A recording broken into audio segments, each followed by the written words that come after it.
O ex-deputado Deltan Dallagnol, que foi o procurador coordenador da Operação Lava Jato, participou da Superlive promovida pela ASFAV, Associação dos Familiares e Vítimas do 8 de janeiro, e fez um resumo em 10 pontos dos absurdos que vêm sendo cometidos nos inquéritos políticos conduzidos em cortes superiores e, em especial, nas prisões em massa ordenadas pelo ministro Alexandre de Moraes do Supremo Tribunal Federal.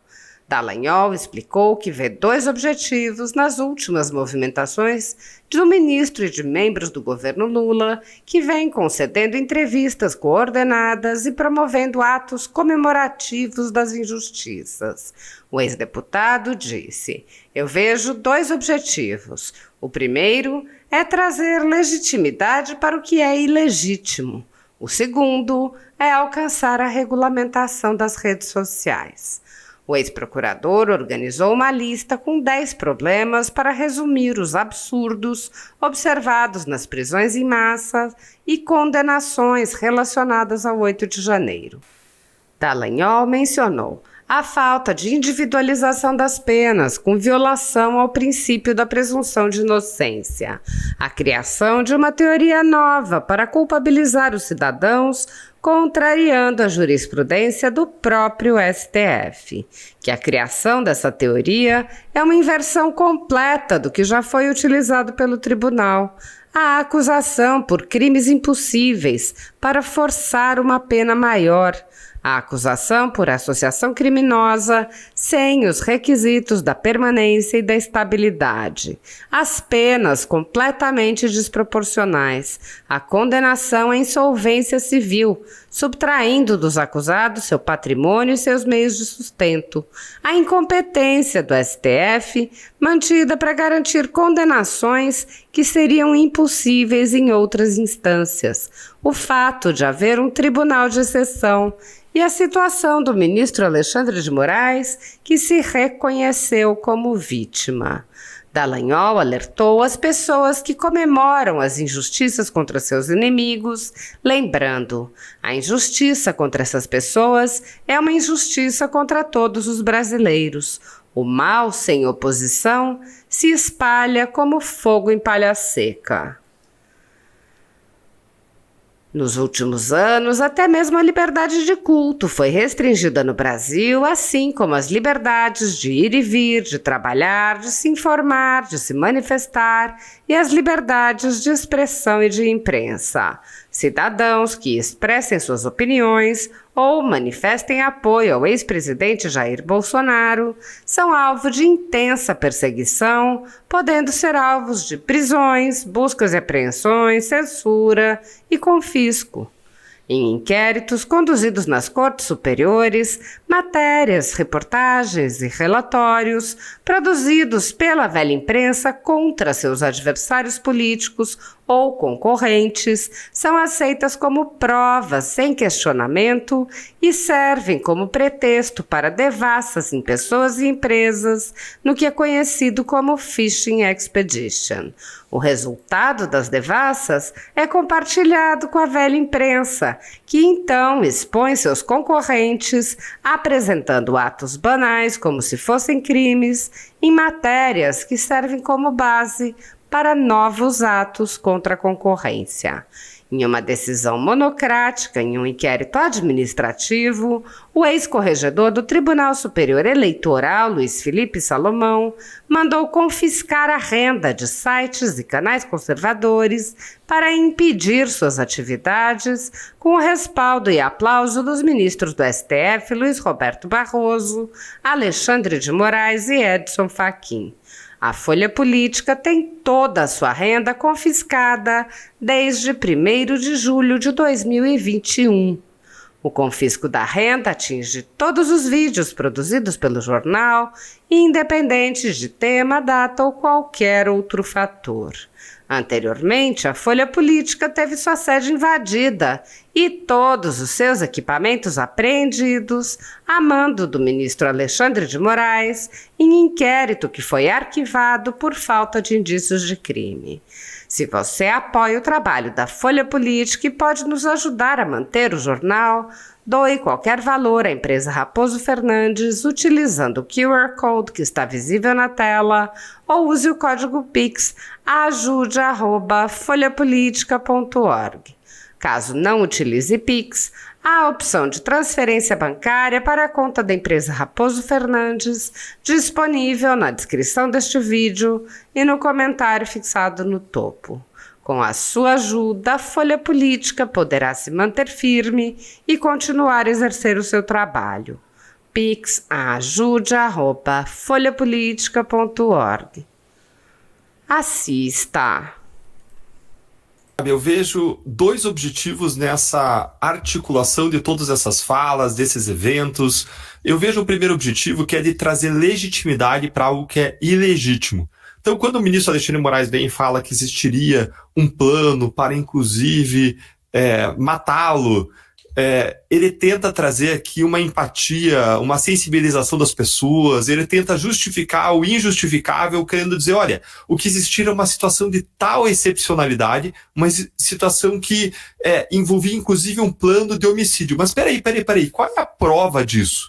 Qual é a prova desse suposto o plano de homicídio? E se é algo tão grave, e se eles identificaram, por que essas pessoas não foram investigadas, acusadas e as primeiras a serem responsabilizadas, até mesmo para proteger a vida do próprio ministro? Veja que aí depois, em seguida, uma outra entrevista, agora para a CNN, agora do diretor-geral da Polícia Federal, ele falou que houve até algumas menções, mas foram aquelas conversas alucinadas de internet, ou seja, deve ter sido aqueles comentários de chat, alguma coisa dessa linha, feita de modo irresponsável, nenhum plano, nada concreto. Provavelmente um bate-papo ali de internet, que algumas pessoas falaram coisas absolutamente erradas, irresponsáveis, até talvez criminosas, mas não existia um plano concreto até onde se sabe. Se houver, que apresente essas provas, porque a gente não tem isso.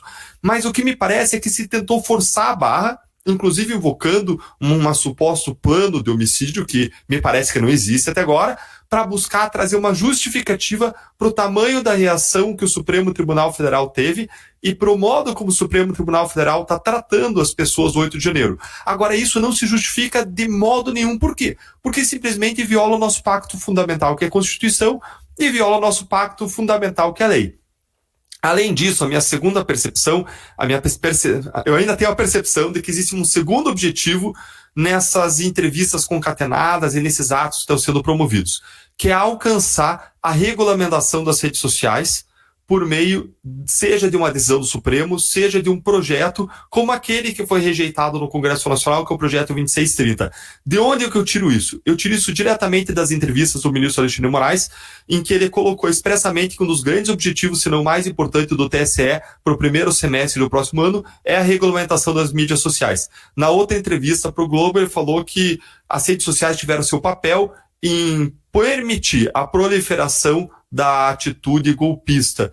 E ele, colocando a responsabilidade sobre as redes sociais, ele traria uma legitimidade para uma regulação, em relação à qual eu tenho todo o pavor do mundo, porque a regulação que a gente viu ser proposta era uma em que existia uma série de cavalos de Troia que permitiria a censura do discurso político, especialmente do discurso conservador. Então eu tenho todas as razões para ter 10 mil pés atrás em relação a essa proposta de regulamentação da esquerda das redes sociais. Então essa é a percepção que eu tenho. Agora eu queria dizer ainda que quando as pessoas dizem, tá bom, Deltan, mas o que tem de errado? A gente tem tudo de errado nesse caso. Veja que esse caso, ele avançou sem prova individualizada do que as pessoas fizeram. E eu queria ressaltar 10 problemas. Eu vou falar bem brevemente, porque a Fabi já colocou que está com o tempo apertado, mas bem brevemente. Primeiro, não existia uma individualização de o que a pessoa fez. As pessoas foram sendo acusadas e mesmo condenadas sem prova de que sequer elas quebraram uma janela. Isso quebra um princípio básico do direito penal democrático, e de novo, o Supremo diz que defende a democracia, que é o princípio da presunção de inocência, que foi desenvolvido com a ideia de colocar o ônus da prova sobre a acusação. A acusação ela tem o ônus de provar. Na Lava Jato, como a gente estava falando antes, nós sempre provamos que as pessoas praticaram corrupção, desviaram bilhões, e quem assinou os contratos, quem embolsou dinheiro, quem tinha conta no exterior, mas aqui as pessoas estão sendo condenadas a penas gravíssimas, sem que exista a prova de que ela quebrou uma janela sequer.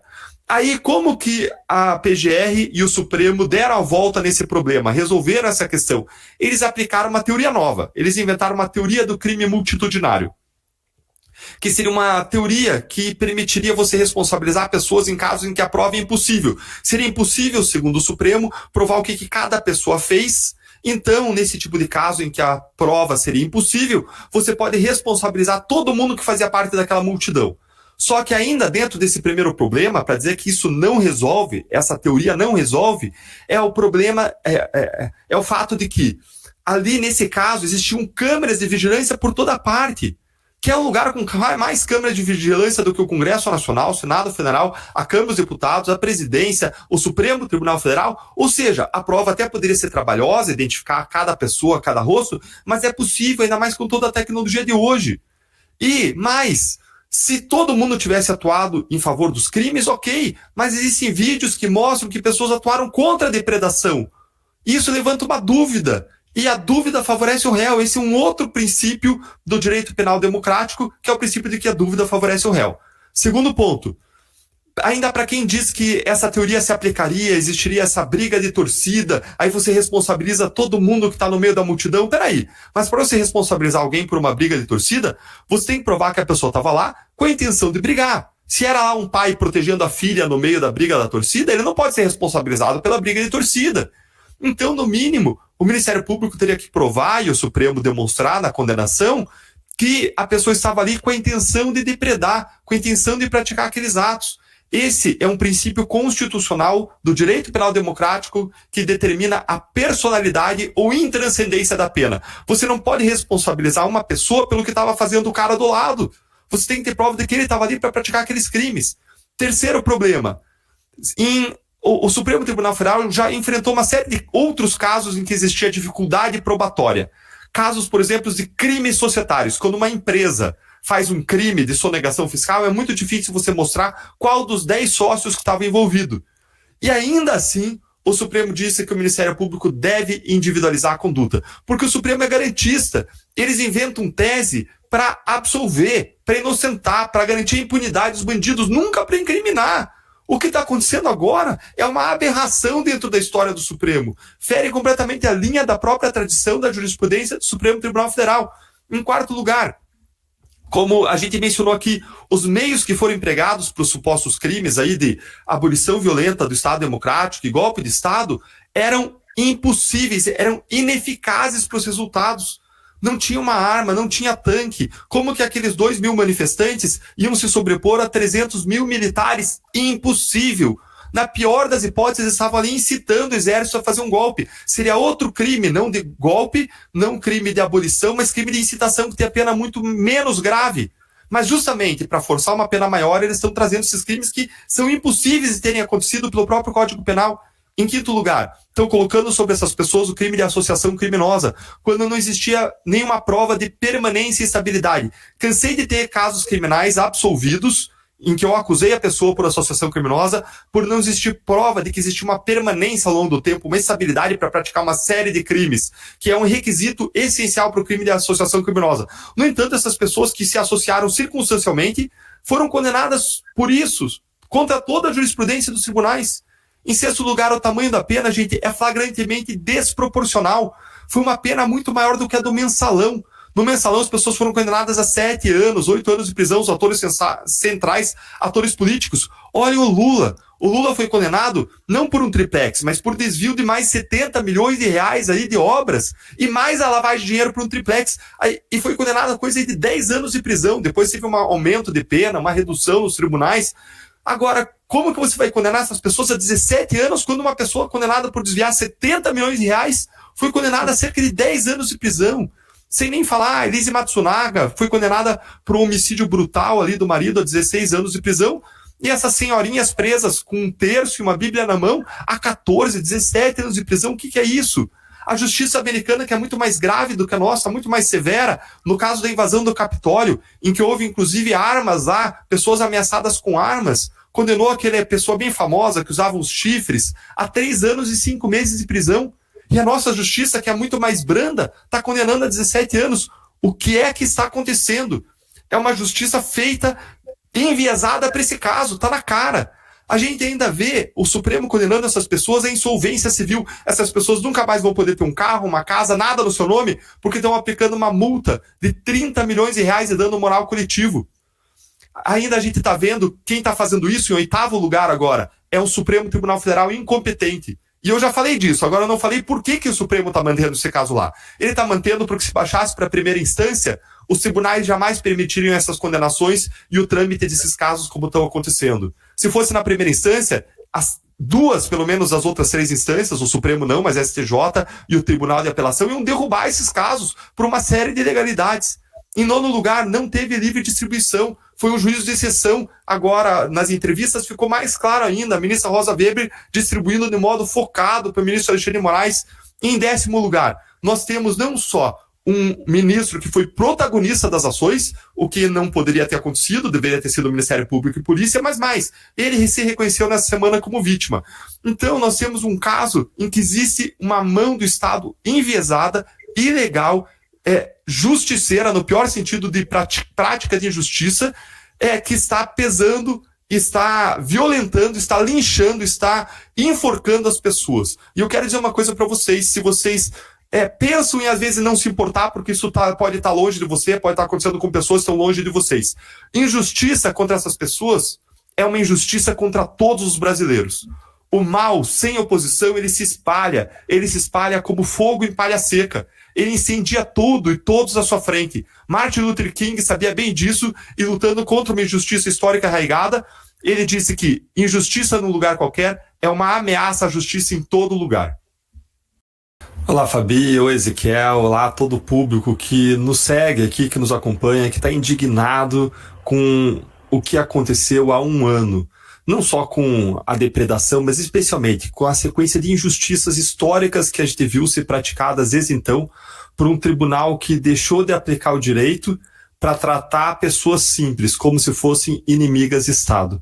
Como a Fabi disse, todos acham absurda a depredação que aconteceu.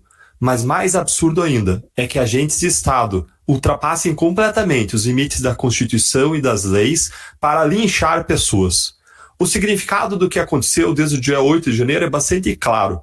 Quando nós olhamos a história, muitas pessoas que foram contra o sistema, contra o establishment, que se revoltaram contra o sistema, contra o establishment, que se posicionaram contra os donos do poder, foram penduradas em forca, foram guilhotinadas, foram linchadas. E o que a gente vê acontecer hoje é um Estado usando o poder estatal fora dos limites que foram delegados pelo povo para linchar as pessoas do 8 de janeiro. Se os processos fossem conduzidos dentro das regras legais, dentro do devido processo legal, se as pessoas tivessem sido responsabilizadas de acordo com as provas dos crimes e da conduta de cada um, e se fossem responsabilizadas pelos crimes que efetivamente praticaram, e não por uma série de outros crimes, e ainda de modo proporcional, com uma pena proporcional à gravidade do crime, tudo estaria dentro da normalidade. Agora, o que eles chamam de normalidade democrática é o tratamento de pessoas simples e comuns de uma ala ideológica oposta, que são qualificados e categorizados como inimigos do STF, inimigos do Estado, como pessoas sem direitos. Nós temos essa nova categoria de pessoas hoje, pessoas que são inimigas do Supremo Tribunal Federal, inimigas do Estado, que são pessoas a quem não são reconhecidos os direitos fundamentais mais básicos. O direito de ser julgado no foro competente, o direito de ser julgado por um juiz natural, cujo processo, a investigação, ele foi distribuída por livre distribuição, por sorteio, o direito de ter acesso aos autos, o direito de ter a sua prisão revisada de 30 em 30 dias e revogada dentro do prazo legal, o direito de ter a sua prisão preventiva relaxada quando não estão presentes os requisitos legais, o direito de ter um processo que tramite dentro da normalidade, com uma audiência em que os seus advogados possam se manifestar, em que os juízes possam escutar o caso e olhar nos olhos do advogado e ouvir o caso sendo apresentado efetivamente, o direito de ter uma pena proporcional, o direito de ter uma acusação avaliada segundo provas do que ela efetivamente fez concretamente, o direito de ter ser julgada por crimes que efetivamente cometeu e não por crimes que seriam impossíveis de serem aplicados. O que a gente vê hoje é que o Supremo decidiu mandar uma mensagem forte para a sociedade, e o ministro Alexandre de Moraes deixou isso muito claro na entrevista que ele deu na última semana. O Supremo decidiu mandar uma mensagem forte para a sociedade de que algo como aconteceu no dia 8 jamais poderia acontecer novamente. E com uma bandeira de defesa da democracia, e a democracia todos nós a defendemos, é relevante, é essencial, mas com essa bandeira o Supremo decidiu minar e atacar por dentro a própria democracia, empalando, linchando em praça pública pessoas e praticando enormes injustiças individuais, sob o pretexto de defender a democracia, quando, na verdade, ao praticar essas enormes injustiças individuais, está ferindo a própria democracia. Então, nesse dia 8 de janeiro, nós não temos nada a comemorar. Não temos nada a comemorar. Não é um dia para celebrar. Não é um dia para fazer um ato festivo sobre o corpo de um homem que morreu injustamente com uma prisão indevida, que já deveria ter sido relaxada, não só porque não tinha os requisitos, mas porque, além de não ter os requisitos, existiam razões para a soltura, como seu estado de saúde, conforme, inclusive, pedido do próprio Ministério Público. Não é o momento de fazer a festa sobre um corpo humano morto. Não é o momento de fazer festa sobre o sofrimento humano afligido, injustamente, fora da Constituição e da lei, fora dos limites delegados pelo povo, por um tribunal que se tem colocado como supremo. Não supremo porque aplica as leis segundo critérios técnicos, aplicando a Constituição e as leis conforme os poderes delegados pelo povo, mas supremo porque se coloca acima do próprio povo, quando o Supremo deveria ser o povo. Nesse dia 8 de janeiro, nós não temos nada a comemorar. Nós temos, sim, muito a lamentar. Nós temos a lamentar o enfraquecimento, a minagem, a deterioração, o esvaziamento da nossa democracia no seu significado mais básico, que é o significado de respeito ao povo, ao poder supremo do povo, e não de nenhum órgão público, e o respeito aos direitos fundamentais das pessoas.